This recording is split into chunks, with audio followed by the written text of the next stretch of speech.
very unsurprisingly, Carlson goes on to say that, well, maybe Iran should have nuclear weapons. I mean, what is the problem with that? I mean, we have nuclear weapons. This happened on his website, Tucker Carlson Network. I think in specifically the section called The Morning Note, where they publish an article, I think almost every day, about different topics. And today it was, let me get the exact title. Could a nuclear Iran stabilize the Middle East? That's what we are talking about, a stabilization of the Middle East. And to achieve that, let's give the one country that is actually destabilizing the region by fueling its proxies, its terrorist proxies with weapons. Maybe if they have nuclear weapons, that will make it more peaceful. We'll read that article today. This article has already I think it's about a week old, if I remember, and has already produced some controversy, obviously, and some support even.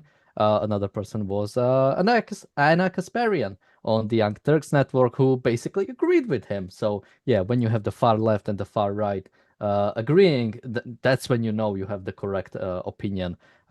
We will probably do a whole show on Anna Kasparian herself and her comments on it, since she took it a bit of a different way. But today we'll just read through the article. Welcome to the reality show. I'm Daniel, and joining me today are Marco and Richard. Before we go into the article, Marco, any overarching thoughts? Yes, the overarching thought is that these people, I mean, first of all, we don't know whether it was Carlson that actually Yeah, wrote the so article. I should say this specific article doesn't even have any author. It is on his website, so Yeah, it's sort of by the theme, you know. yeah. The team itself is an entity with a single brain, probably the 15 neurons together, put together from the whole organization managed to put together an article. I mean,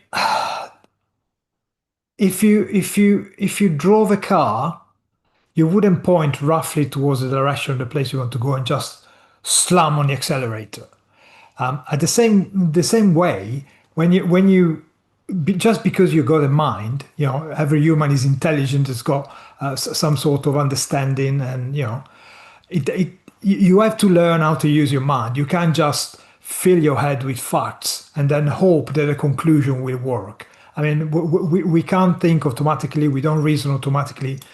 It takes effort. Every student, anyone who's ever studied anything will know it takes effort. But whoever wrote this article has put together lots of facts, effectively chewed them and vomited them out, hoping they will make sense. And this is the kind of intellectual level that we see in when people make this article, and especially with the woman Anna Kasparian. Kasparian. I mean, these things are effectively big exhibitions of how not to use logic and how not to think.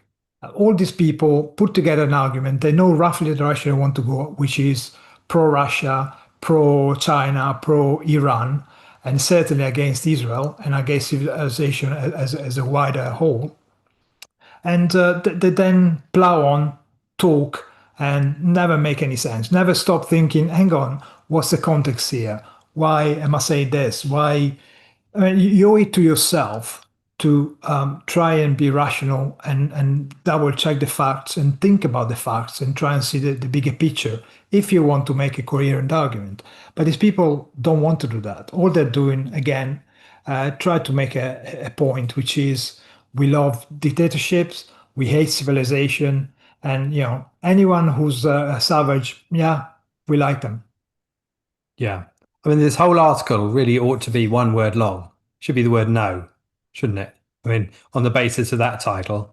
The fact that you can even pose this question and then answer it, you know, in some form of argument that claims that there is a yes to that is so deceitful and dishonest at root. The premise of asking it is dishonest, but then we know Tucker is his MO is to ask questions, even if it's on behalf of some evil regime acting as their propagandist. And whether hiding behind Team Tucker or doing it himself, this is the propagandist dream, isn't it? When your enemy writes the propaganda for you. or at least the country that ought to be consider itself its enemy. And of course, but the Tuckers of this world, they excuse it.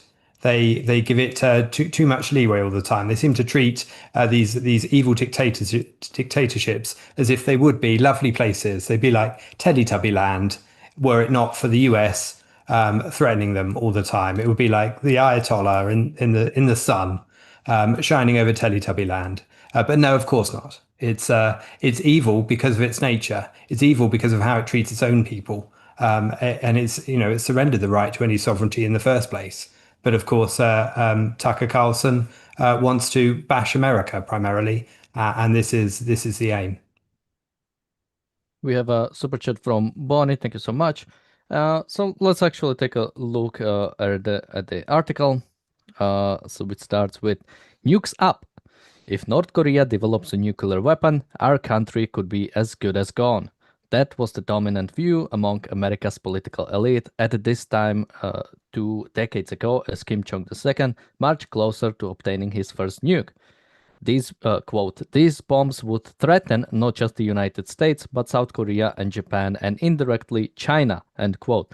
This is Clinton administration Defense Secretary William Perry said in 2003.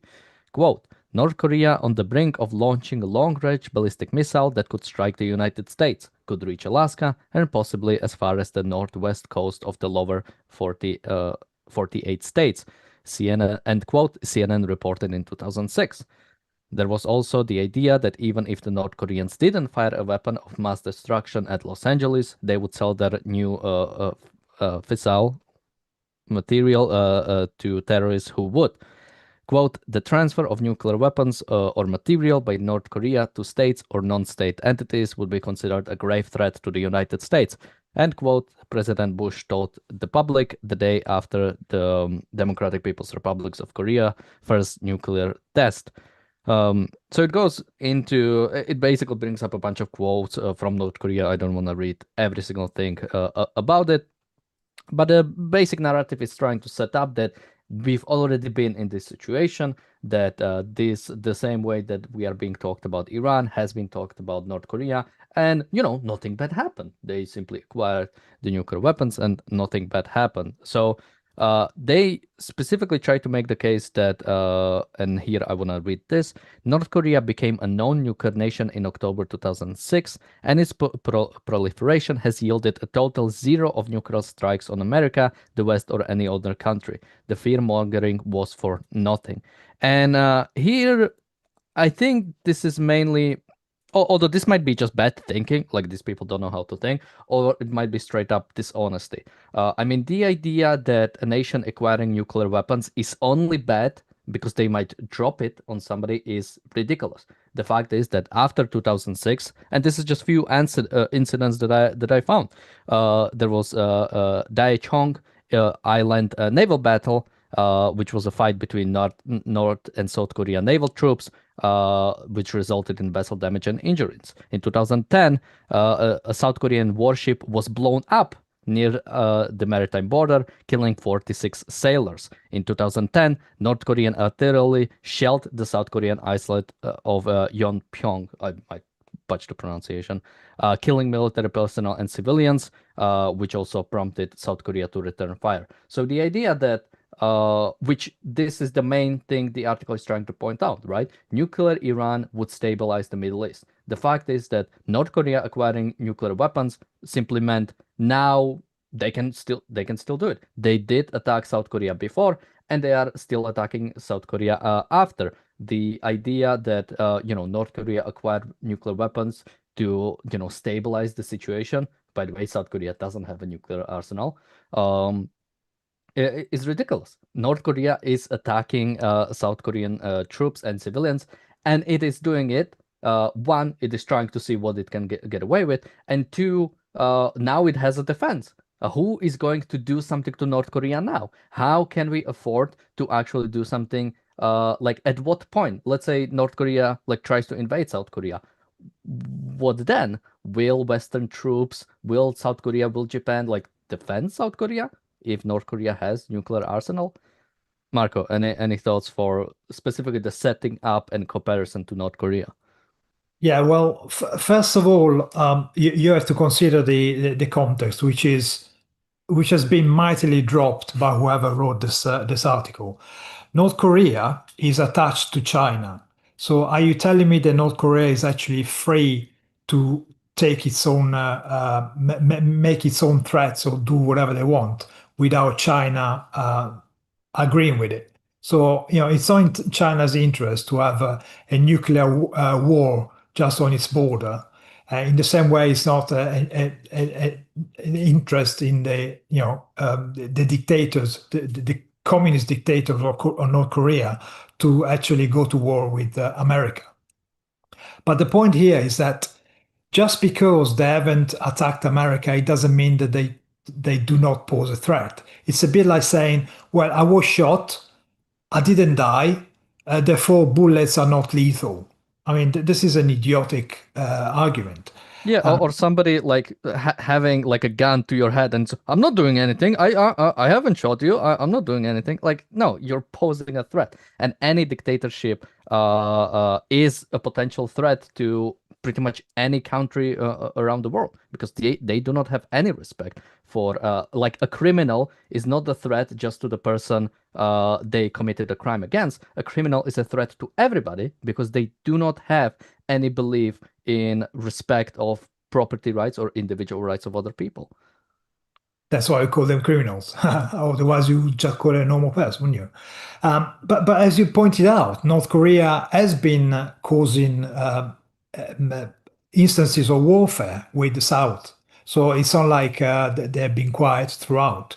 And also, let's not forget that North Korea is also using non-kinetic ways of attacking the West. Internet hacks and all this kind of stuff. There's a plethora of them that you can point at. But I think the biggest clanger here, the biggest fallacy, the biggest logical disaster here is to compare North Korea and Iran. Okay, there are two dictatorships, but the comparison ends here. North Korea is more or less the leadership in North Korea more or less wants to survive, while Iran, being a fanatic religious state, doesn't care about its survival as long as it takes as many enemies with them. You make the comparison of two nations, one who wants to survive, the other one doesn't care as long as it brings down the whole of Israel and the Jews and most of the civilization on the planet. They don't play by the same rule book.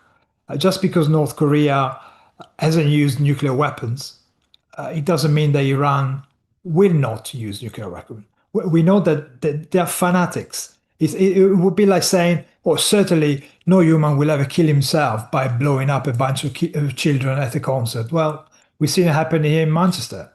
These people are fanatics. They don't care about losing their own life in the process of taking out the people that they hate so much, which is everybody who's more civilized than them, which is most of the planet. Yeah, I absolutely agree with what Marco just said there. There are some similarities between the two dictatorships. Those are things that do make them dictatorships. And of course, those are things that Ayn Rand pointed out. For example, I think she highlighted four things which make something a dictatorship. The fact that it's got one party rule, the fact that it executes its own citizens or does it through mock trials, the fact that it expropriates or nationalizes private property, and of course, the censorship element. And those four are the key elements that make up any dictatorship. But of course, we've seen in both cases that manifested as what dictatorships do, which is lethal force against its own people. And to drop the context of that, to evade that element when you're defending the right, the supposed right of these places to be able to defend themselves, you're defending their right to mutilate and kill their own people. And that's what makes it such a heinous article and a heinous defense.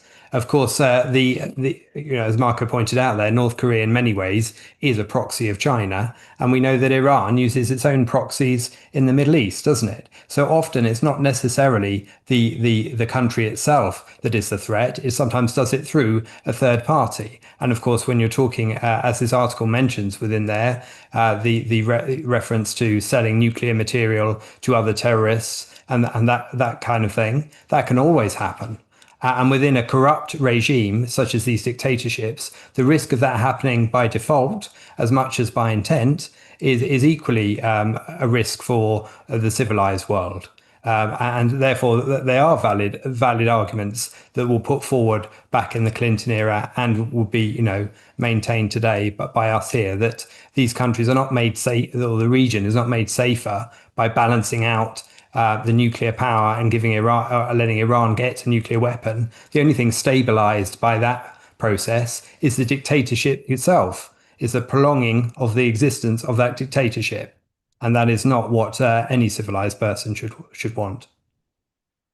Yeah, and I think another thing about North Korea is that with the exception of South Korea and Japan, and even there, I think it isn't really there. North Korean dictatorship is insanely inward looking. Even if you take all their sort of going to other states, right? Going sending North Korean troops to go fight Ukraine.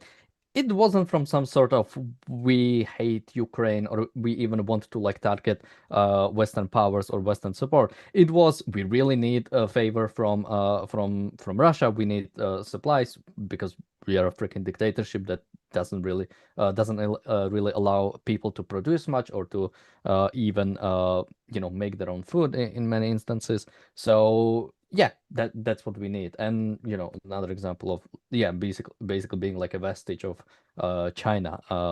North Korea isn't really even able to sustain itself for that matter. But let's read a little bit more. So it continues, fast forward to today, and Washington and its allies are singing an eerily similar tune about Iran. If the Islamic Republic gets its hands on a nuclear weapon, it will definitely open fire on the US, they say. But for real this time. Quote, I can guarantee you that if the Ayatollah gets a nuclear weapon, he will use it. End quote, Lindsey Graham said on Fox News last year. Quote, I believe that with all my heart and soul. End quote. Quote again, Iranian officials, probably including Supreme Leader Ali Khamenei, are now more willing to conduct an attack in the United States in response to real or perceived US actions that threaten the regime, end quote. Former DNI chief James Clapper testified to Congress during the Obama administration. So I want to stop a little bit here because again, they talk about the sort of that Iran will definitely attack. And I did an episode with James Valiant maybe even a year ago at this point where we talked about this exact thing. I think it was just before the 12-day war actually. Iran acquiring nuclear weapons. And the point I made, the biggest thing, like even if Iran doesn't ever use the nuclear weapons, which I think there is debate if they might, the idea of them having it is problematic on so many different levels. And I think the biggest thing and the biggest problem with the Western foreign policy right now is the MAD doctrine is dead. It doesn't exist. The idea of mutually assured destruction doesn't exist. It only works one way. It only works that the Western powers cannot attack the nuclear powers, antagonistic nuclear powers, because we are afraid of retaliation. But if Russia wants to invade Ukraine, they can. Like nobody will stop them. Let's say Russian troops march into Tallinn, march into Estonia. Will the West respond aggressively? Will the West respond even with possibly nuclear attack? And this is like a question for everybody that I don't think I even need to answer. We know what the answer to this actually is. So if Iran acquires nuclear weapons, we've already seen what they are willing to do without it. They are willing to send hundreds of missiles into Israel. They are willing to, unless Israel was able and capable to defend itself, thousands, tens of thousands, if not hundreds of thousands of Israelis would die. They are willing to fund Hamas, Hezbollah, and Houthis, a terrorist organization, designated terrorist organization by pretty much every important Western country that are attacking international shipping, that are kidnapping people on October 7th. They are basically fully committed to destroying like a Western liberal democracy, meaning Israel. This is everything we know that Iran has already been able to do without having the sort of defense of having nuclear weapons. Not to mention the other way, right? Israel maybe has or maybe doesn't have nuclear weapons. And somehow all the other states around it are still very comfortable with attacking it. So the mad doctrine is that and I think the only way out is at some point there will need to be a strategic nuclear detonation from the West. The fact is that because of our lack of standing up for ourselves, I don't think a lot of antagonists really feel the threat. Like Iran, Russia, China are not scared of the West. Russia wasn't scared to invade Ukraine. China will probably not be scared to invade Taiwan. At some point, North Korea, with the sanction of China, maybe might not be scared of even detonating something, in Seoul. So trying to, trying to say that it's not bad because Iran will not detonate it, as if that's the only problem, that actual Iranian detonation of a nuclear thing. Not to mention, if there is a detonation from one of the axes of evil, it will most likely not be like New York. It will probably be something where, because this is not how evil works, right? Putin will not basically figure out what he can get away with by dropping nuke on London. He will send drones into Poland. He will send more drones into Poland. He will, maybe attack things on the border with Poland, which is a NATO state.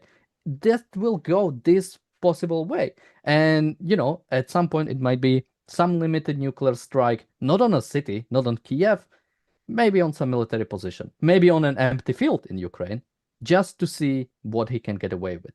And people like Tucker Carlson are basically giving them exactly that, giving them this idea of, why we should fight in Ukraine or why we should get rid of the Iranian regime, because we don't see it as a threat, without seeing the clear principle of the way this is going, unless we challenge it immediately. Marco. Well, yeah, I mean, you do not need to be a top draw intellectual to work out that Iran is a threat for the West. I mean, Iran has caused the death of dozens and dozens, probably hundreds of Americans, either attacking directly soldiers or using their proxies, funding the proxies. And let's not forget that until a few months ago, there was a plot, an Iranian plot, to kill Trump himself. So these are not our friends. These people are not potential allies. They are avowed enemies who call, for the destruction of America, for the destruction of the Jewish state, the killing of every single Jew. So they are not even working underground. They state clearly what they want. Our problem in the West, we've been acting for the last 70 years, 60, 70 years under the principles of the realpolitik, that you can always find an agreement, some sort of appeasement with your enemy, which, we see now well appeasement worked with Hitler, didn't we? That was a total fiasco that eventually caused the Second War, with all the death and destruction that followed. But we've learned absolutely nothing. And because we are strong, because we are civilized, because we are better than some of these tin pot countries who are only good at murdering their own population and stealing money, we fear about using our strength because for some reason it's bad, because we accept altruism and therefore our values are always subordinated to some savage's values. We have to respect their way of life, even if their way of life includes, as we're seeing right now in Iran, murdering thousands of people. All these kind of idiots in the West go and march in the street pro-Hamas when Hamas attacks Israel and murders over 1,000 people, innocent people. But the murder of Iranian by Iran himself, nobody cares. It's just an internal matter. It's absolutely disgusting. Just this kind of attitude. And really, we cannot continue on tolerating the existence of these threats, of these countries that declare themselves as our enemies, and just pretend that we can have a deal with them. I mean, part of the part of the reason why Iran hasn't done anything in terms of developing a weapon earlier is because, with Obama, we had a deal with them. We paid them billions and billions in order to, well, survive a bit longer. So they had the time to develop the kind of nuclear capacity that thankfully the Israelis pushed them back a few months ago with the help of the Americans. You cannot allow enemies that promise to destroy you and just treat them like civilized people. This is just it's just plain idiotic and suicidal. The Iranian regime is reported to have killed, between at least between 3 and 5,000 of its own citizens since the 28th of December, since the uprising began against the regime, and by many other accounts, it's thought to be in the tens of thousands. This is a horrendous regime, and the fact that so many people are prepared to defend it or put their criticism of it as some kind of footnote that comes some sentences later, that when you claim, oh, I'm not a fan of the Iranian regime, as some afterthought, which appears to attempt to separate it from your core argument. And at the same time, what you're really trying to do is you're trying to make some moral equivalency between the West and the dictatorships that we're talking about. I mean, if you just look at those 4 points I mentioned about dictatorship. Now, you can take any one of those and you can talk about censorship. You can talk about elements of censorship that are creeping into Western society in terms of how social media is dealt with and that kind of stuff. But you're not talking about a systemic ideological censorship that is designed to maintain the regime in power, the one-party regime in power. To pretend they are the same is to evade and to drop the context. But of course, the aim there is that moral equivalency. And even when you have, instances of violence by, whether it's a police force or an individual police force or ICE, for example, to equate that with the killing of thousands of people on, Iranians protesting against the regime, that is utterly an incomparable thing. Even though, of course, both can be extremely criticized. But of course, one of the other things I wanted to mention in relation to what you were saying earlier was the fact that many of these regimes, they simply want to disrupt the West in small ways. They don't necessarily want to, as you say, drop a nuclear bomb or set off chemical weapons within a major city. But that disinformation and that kind of disruption that can occur, which tries to instigate civil unrest, all of that is a key element of the way they operate. But of course, as you also said, the acquisition of a nuclear weapon becomes a thing of prestige for an evil regime like that. That's why they parade them on these big parades through the central town for Xi Jinping or whatever. Who, incidentally, of course, Starmer has gone cap in hand to these very days to try and get money and all sorts of influence from the Chinese, whilst allowing them to have their embassy on top of our key cables within London as a threat to the UK government. So we are appeasing these regimes all over the place. It's not just the Tuckers and the Anna Kasparians, it's our own governments to some extent. And that's all part of a misunderstanding of the difference between these evil regimes and the key ideals and principles of the West. Yeah, and I mean something more about Iran. A story that just happened. I don't know if we will do a full episode about it. But EU has just designated IRGC as a terrorist organization. Which Jesus, I mean, too little, too late. But and it's mostly symbolic since most of the things that would come out of it are basically already gone, thankfully, like the snapback sanctions. And when it comes to even specifically the sanctions, I wanted to make a point about that about something you, Richard, said. But now it completely flew from my mind. So let's read a little bit more. Maybe I'll remember. So continuing with the article. Oh, and of course, there's warmonger-in-chief Benjamin Netanyahu, who insists that, by the way, nice anti-Semitic trope here, the fact that Netanyahu doesn't have any reasonable justification for having a problem. Okay, just quickly on something here. I made this point a couple of times, but I think it's important. I love how when it comes to Russia or Iran, people are talking, well, you know, Russia has this influence and it's scared of like NATO on its borders, so it's justified, it's understanding that they want to like expand their influence, and Iran wants to like preserve its state, it's afraid of the West, so it's understandable that they want to preserve like their foreign policy. But Israel wanting to get rid of terrorist organization in Gaza, like I made the drive. A drive from like Tel Aviv to Gaza is not long. You can make it pretty quick. If Netanyahu wants to get rid of Hamas in Gaza, well, that's just genocide. No justification. Absolutely no reason to worry. If Israel is worried about Iran having nuclear weapons, Iran that has already sent hundreds of missiles into Israel and is funding all the terrorist organizations that are fighting Israel, that's ridiculous. I mean, why would Iran do something about it? It's very interesting to see the double standard when it comes to how we view the sort of rationality of these dictatorships and how we view rationality of Western states. But continuing with the article, this is from Netanyahu. Quote, there is only one difference between Nazi Germany and the Islamic Republic of Iran. Iran is first seeking atomic weapons, and once it has them, will then start the World War. End quote. Now continuing with the article. A world war? It's hard to think of a way to make this story's stakes seem higher.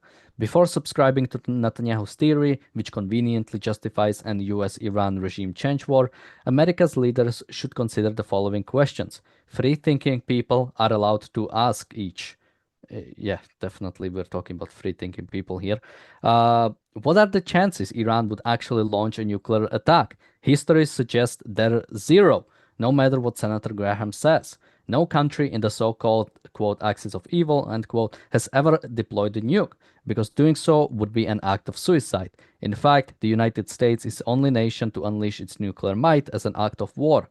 It's strange how Washington considers that a point of pride. So I find it interesting that now we are actually like, considering we have like Tucker Carlson or whoever wrote this viewing Hiroshima and Nagasaki bombing as like a problematic thing, which I think exactly shows what kind of people they are. Those two acts ended the war. They were not an act of war. Yeah, when he goes even broadly about again, like talking about what are the chances of Iran, he's like this is dropping context.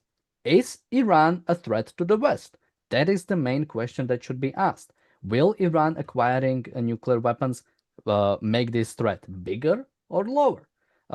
He is I mean, they probably don't even consider Iran to be a threat of the West. So I don't know why they would even bring up this question. But yeah, absolutely. The one other point I want to bring up, even when it comes to the idea of no country has launched a nuclear strike. I mean, I don't know. Maybe people don't know much about this one, but when Russia, the Soviet Union collapsed, there was a big question about the nuclear arsenal they had. I mean, a bunch of them are not even in Russia proper. You had them in Belarus, you had them in Russia, Ukraine, and Kazakhstan. We didn't necessarily know who comes into power. What if there is a civil war inside of Russia? Who will acquire those weapons? Like compare the situation to Syria, right? When Syria, when the Assad regime collapsed, Syria only had kinetic weapons. They didn't have any nuclear arsenal or anything like that. That meant that Israel could come in, destroy all of it, and make sure none of it falls into the hands of whichever like terrorist groups come into power with all the bad with Assad. It was still sort of a government that was somewhat cohesive. If a terrorist group takes over, especially if like ISIS or Al Qaeda, which is what we are talking about here, takes over, what happens with those weapons? What if we had like ISIS or Iran especially? I think that's a problem.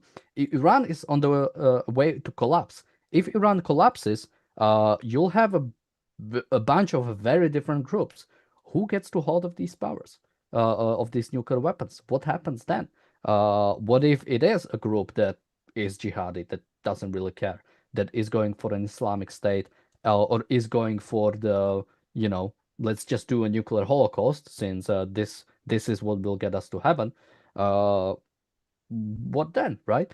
And even when it comes to, so I think even when it comes to like once a nation acquires nuclear weapons, which this is what actually my understanding is happened in Soviet Union or post-Soviet Union, the Western world actually financed the Russian government and the Russian state and the Soviet republics that fell apart after the collapse, because we were so afraid of what will happen with the nuclear arsenal that we helped fund a lot of their scientists, we've helped fund a lot of the government, help fund the military, help fund like decommissioning the site. Most likely, we have actually preserved the Russian state. The Russian state that then later on went after Ukraine, went after the West. Let's say Iran, now we might have Iran collapse, which I think would be good from the West because we have we have this regime that has been antagonistic to the West. We have it collapsed, and that threat is removed.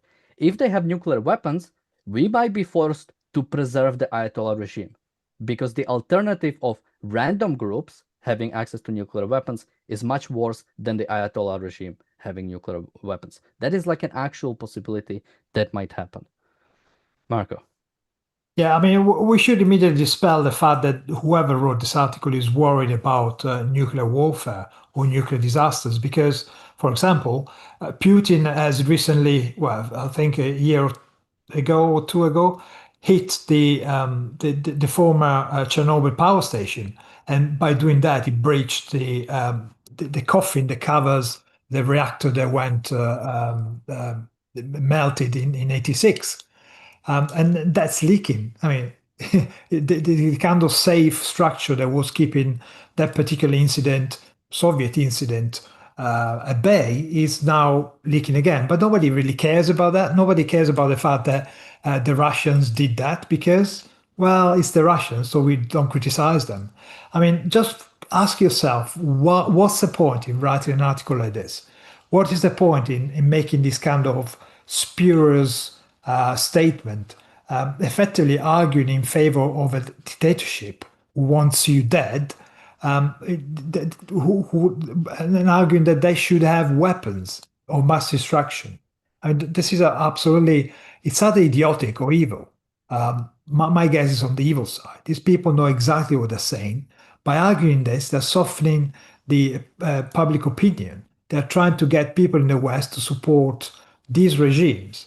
And it's not a coincidence that these ideas, I mean, I think the core idea behind this article comes from a guy called Kenneth Waltz, who in the 70s, 80s, wrote papers in this direction by effectively was arguing appeasement galore. He was arguing provide nuclear weapon to everyone just to achieve a level of level playing field so nobody moves first, which is a stupid premise in the first place.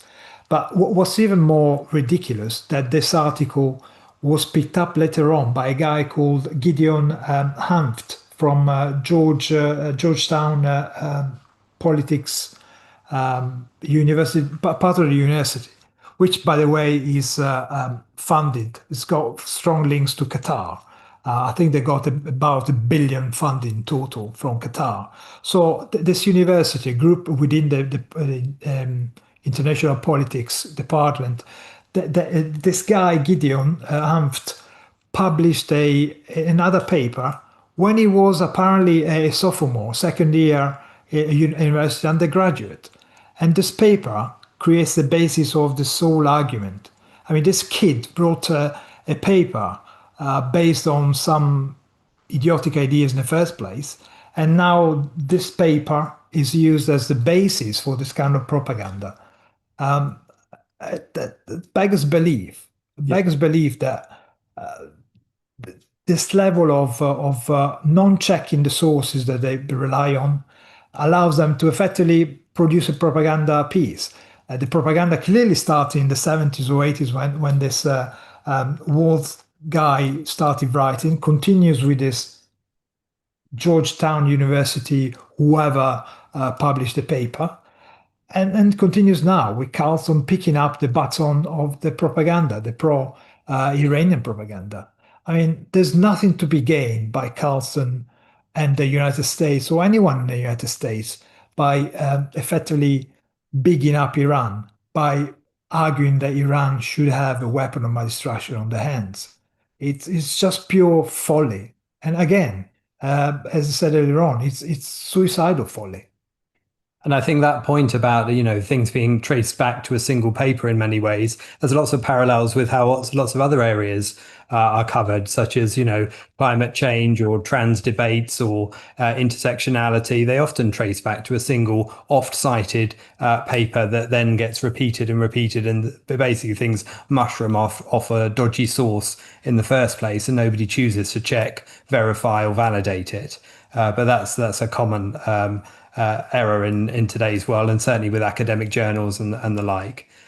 We've seen, I think Jonathan Hoenig often makes the point that the USSR, after the Cold War, it was revealed that their policy was, should they have been hit by a nuclear weapon, to have launched every nuclear weapon at the West. And the fact that the idea that it would be simply a single weapon going one way and then the other, and it would all be very controlled, and therefore weapons everywhere would provide some sort of balance and counterbalance against mass destruction is absolutely blown apart by facts such as that. I think one of the things I think is interesting about the people who write this kind of article is that I think some of them are locked into believing that the status quo must be preserved. And sometimes that's for two reasons. Either because they think regimes like Iran are weak at the moment and about to fall, and they would like to see them preserved for whatever nefarious ends they have.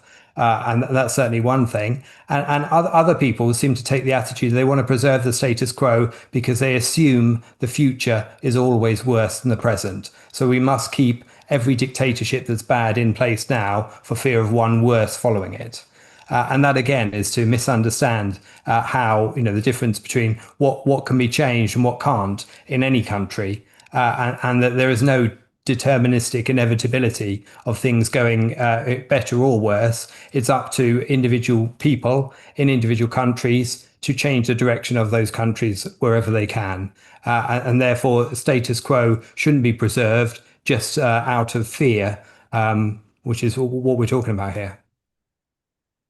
Yeah, I mean, when it comes to the way these people, but by the way, the way these people talk about countries is very egalitarian, which is funny coming from the right. The idea that, yeah, every country is basically the same. Every country is acting from the same sort of core, so we can treat them all as equal countries, which again is not true. What they are proposing, the idea of multilateralism, the fact that you have like multiple superpowers that put a check on each other and what they do, which is like an idea from 19th century. I don't know why we are our foreign policy is still based on that. The fact that you have like great powers and all of them check each other, even though they are allies, that none of them wants the other ones to get too strong, which works until one bad country or one more aggressive country actually doesn't care for it. And, specifically with Germany,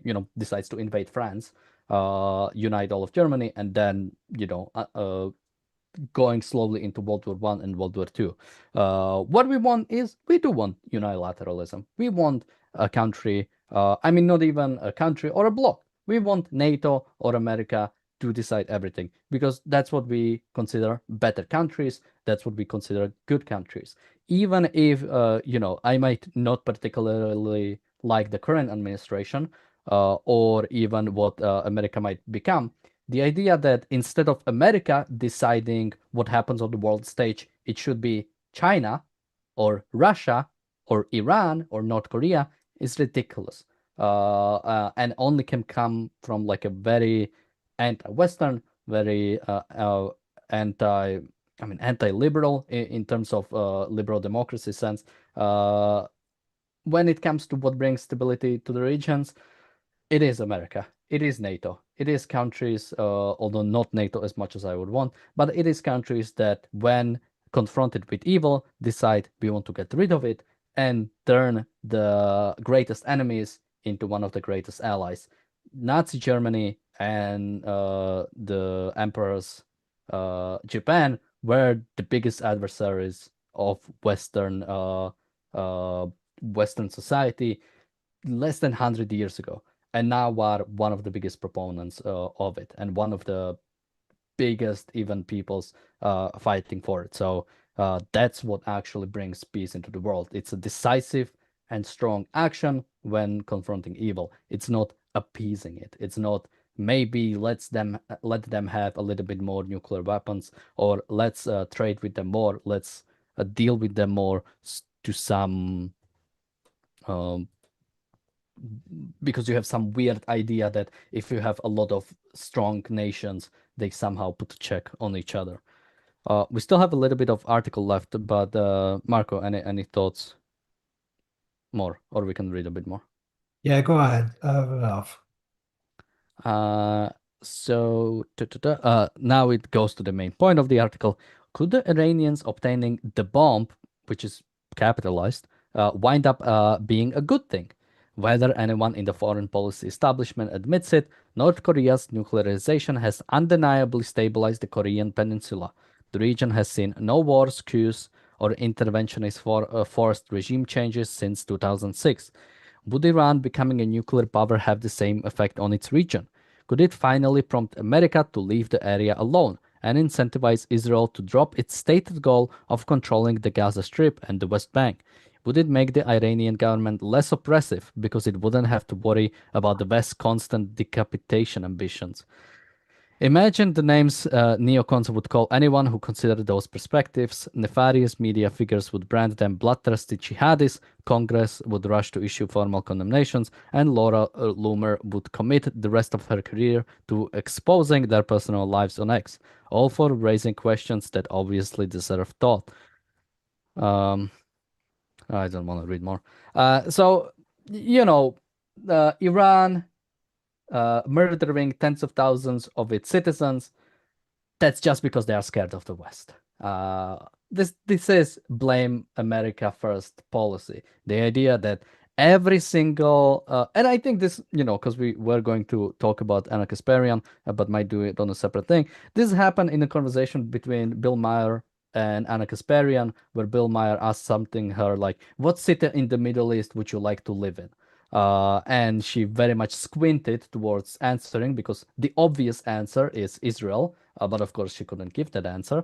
So she kind of squinted and she basically started talking about how a lot of these dictatorships are evil because of the West. The Sharia law, the oppressive regimes, it's only because of the Western influence on it.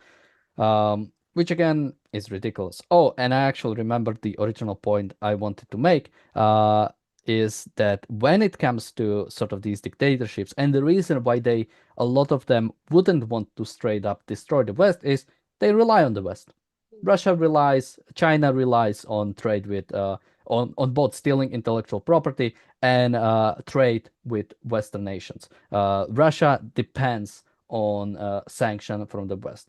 When it comes to dictatorships and people living in dictatorships, they're generally not able to plan for the future, meaning they are not able to innovate. There's very little innovation that came from like a Soviet Union. They can make things bigger, which is what they usually do, is they just take whatever was in the West and make it bigger, but generally lack when it comes to doing original research, and the same goes for China.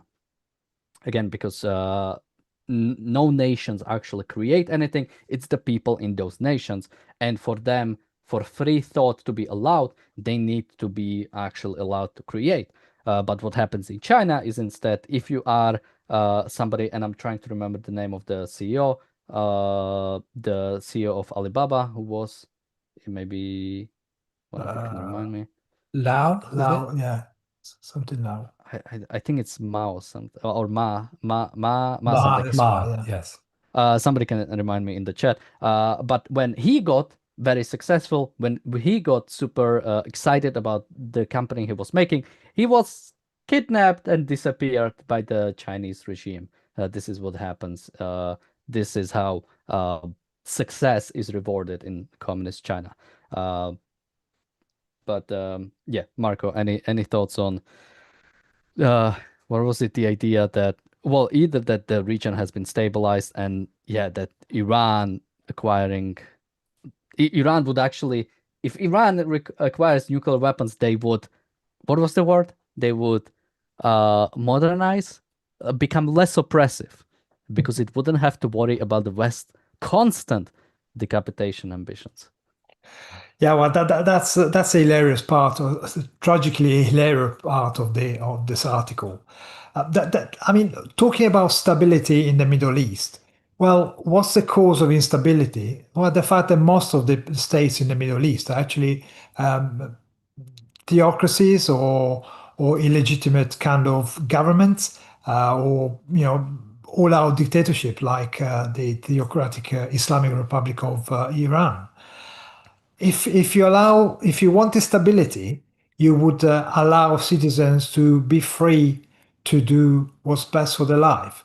You would spread freedom, freedom of speech, freedom of association, freedom of choosing whatever religion and whatever job you want to do, freedom to move about, freedom to make your life better, in virtue of your abilities, instead of forcing people to slam their head on the floor 5 times a day and worship whichever clown in long dress decides to talk on behalf of their goat. And these people always argue for statism.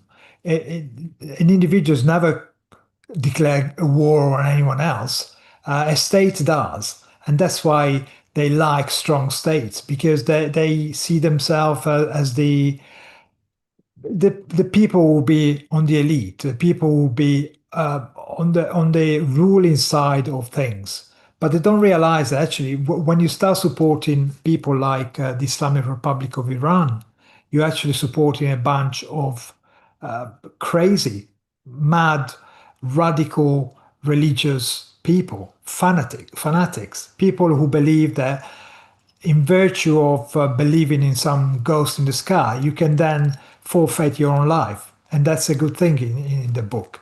You cannot come to an agreement with somebody who's quite happy to die. You can come to an agreement with somebody who values their own life, but most Islamists do not. That's why they recur to suicide bombing and suicide attacks. They don't care about their own life. They don't care about. I mean, the big was Bin Laden. They said we care about death more than you care about life, and that's what they've been doing. They've been telling us, but we still refuse to listen. Do you think 9/11, murdering 3,000 people, innocent people in New York, was an act of love? Was an act of religious love? No, it's just the expression of a religion who worships death. And that's what we have to deal with. First of all, you have to understand that you cannot deal with this kind of people. And second, that there's no point even appeasing these kind of regimes. They've got nothing to offer us apart from destruction. So we should just let them be, let them die on their own. We shouldn't engage with them unless they attack us, in which case we should annihilate them. But otherwise, we shouldn't do things like, as Richard pointed out, the Prime Minister of Great Britain, going to China just to lick the boots of a communist dictator. That's idiotic. We don't need them. They need us, but we don't need them. All we need is a state that guarantees individual freedom. We don't need a state that behaves like the Chinese government. Back off. None of these dictatorships would survive without being able to parasite off of the West. And it's only because we give them our sanction to do that that they do survive. I think the whole tenet of this article is to take the notion of checks and balances and rip it out of context and apply it to a completely irrelevant situation in an inappropriate manner. I mean, checks and balances within a country, for example, that protect individual rights, protect the individual from its own government, and therefore ensure that neither the executive nor the judiciary has too much power, and therefore that the individual rights are protected. You know, that's where checks and balances are relevant. Not in terms of having checks and balances between dictatorships and free countries so that each can be equally given a nuclear weapon to point at the others and therefore everything's evened up.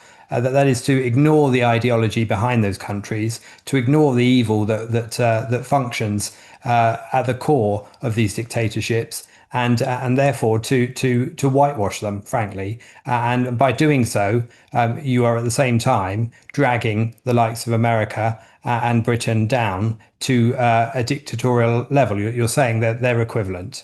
Now they appease far more than they should. And within the UK, we have all sorts of steps towards a direction that I would not like to see happen at the moment. Things like postponing local elections, or talking about cancelling jury trials for the expediency of clearing legal backlogs and those kind of things. I don't want to see any of those things happen, but they are in no way they're nowhere equivalent to what is happening in any of these dictatorships. And but this whole argument is designed to level everyone down, essentially, and make them all equally evil. Yeah, and well, first we have a super chat from Salome Baptist Smith. Thank you so much. And a super chat from Bulmos. Thank you so much. He says, so for a country to stabilize a region, it requires the world's most unstable element. Well, yeah, that is pretty ironic. But I wanted to say, when it comes to... Oh, wow, now my mind isn't good today. I dropped the note on it. Okay, Marco, any... I don't want to read more from the article, and we are at the end. People can look it up. It's on the Carlson network, although most of it is behind paywall, so please don't pay. But we only read the... I found a fuller portion of the article that is outside of paywall, so we read that. But Marco, any closing thoughts, and I'll try to remember what I thought of. Well, I mean, there is the last bit you read is actually there is a comical piece. The thing that the bit where they talk about there's no regime change in North Korea. Yeah, because the Sung dynasty has been there for decades, and everybody who speaks against them is mowed down. I mean, people are starving, but it doesn't matter, does it? It's just it's internal matter. We don't care again. The terrorists in Gaza, well, we complain about the fact that they are taken out by Israel, but poor innocent people in Iran or North Korea, yeah, we don't care about that. It's just internal matter. That betrays the kind of hypocrisy. It betrays the fact that these people actually don't care about human life. They just care about power. They care about statism, collectivism, and altruism. They don't care about individual lives. I don't know whether you will cover Anna Kasparian on another episode. There is a moment within her covering of this particular piece where she accidentally makes is it accidental? I'm not really sure. I can't actually decide. She accidentally slips up and says Israel when she means Iran. And that's in a sentence that is equating it to Nazi Germany. So, you can see the thinking that goes on in her head or the absence of it. And that's what this kind of article is aimed at, isn't it? It's aimed at people with what Ayn Rand described as a wide open mind, a mind that will take anything, regardless of reality, facts, or any evidence, is open to any conspiracy theory or any piece of emotive propaganda. And that's what this is. And it should be dismissed as such. Yeah, and so I guess wrapping up with my thoughts, I mean, again, this kind of article, it reveals the absolute no regard for the West. Like, these people do not like the West in any regard. They do not stand for any Western values, and they do not want to defend Western values or people in the West. Again, when it comes to... We are not talking about attacking a random dictatorship in like Africa that people cannot find on the map. We are talking about Iran which probably also a lot of people can find on the map. But we are talking about the state that has been at war with the West for 50 years or so. This is not like a random thing. The foundation of that state came by kidnapping American citizens. It killed either directly or indirectly many American citizens, many people in the West, and have been behind the biggest part of destabilization of the region, which shouldn't necessarily be like the axis or the axiom we go by. Stability in the region it should always be individual rights and the respect thereof. Not supporting dictatorships because it would make it more stable, whatever that means. Yeah, and I guess with that, where can people find you? Do check out the Briefly Objective, the sister channel to this. The link's in the description below for lots of short form material. So do check it out, please. And make sure to join us tomorrow for another episode of the Daily Objective and the reality show. Until then, thank you guys and bye bye.